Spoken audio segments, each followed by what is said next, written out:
Hi అండి, నమస్తే. నేను మీ Lakshmi. Welcome back Rambaba Shastri kitchen. అందరూ ఎలా ఉన్నారు? బాగున్నారు అనుకుంటున్నాను.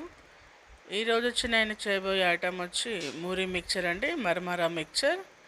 ఇది చాలా ఈజీగా ప్రిపేర్ చేసుకోవచ్చు. పిల్లలకి ఈవినింగ్ స్కూల్ నుంచి రాగానే ఈజీగా ప్రిపేర్ చేసే ఐటమ్ కూడా. దీని ప్రిపరేషన్లోకి వెళ్దాం.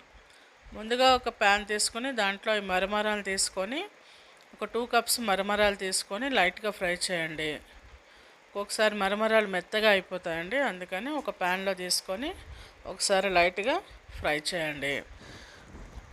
ఈ మరమరాలన్నీ కూడా మీరు చేత్తో ఒకసారి ఇలాగ ప్రెస్ చేసి చూడండి, క్రిస్పీగా ఉంటే సరిపోతుంది.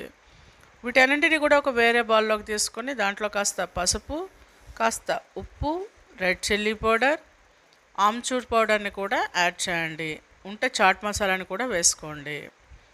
ఇలా తీసుకున్న దాంట్లో ఇన్స్టెంట్గా మన ఇంట్లో ఉన్న మిక్చర్, టమాటో, ఆనియన్స్ చిన్న చిన్న ముక్కలుగా కట్ చేసి దీంట్లో కలపండి. దీంట్లో కాస్త టేస్టీ రావడం కోసం కాస్త లైమ్ జ్యూస్ని కూడా యాడ్ చేయండి. ఒక నిమ్మకాయని కూడా దీంట్లో మొత్తం రసంని పిండండి. వీటన్నింటినీ కూడా ఒకసారి బాగా కలపండి. ఇవన్నీ మిక్స్ చేసినాక పైన కాస్త ఆయిల్ వేసి ఇంకొకసారి బాగా మిక్స్ చేయండి. ఈ మరమరాలకి మనం వేసిన ఇంగ్రీడియంట్స్ అన్నీ కూడా కలుస్తాయి. మూరి మిక్చర్ రెడీ. దీన్ని మీకు నచ్చిన వాటిలో సర్వ్ చేసి మీ పిల్లలకి ఇవ్వండి. స్కూల్ నుంచి రాగానే చాలా ఈజీగా ప్రిపేర్ చేసుకునే సింపుల్ ఐటెం. ఒకసారి ట్రై చేయండి.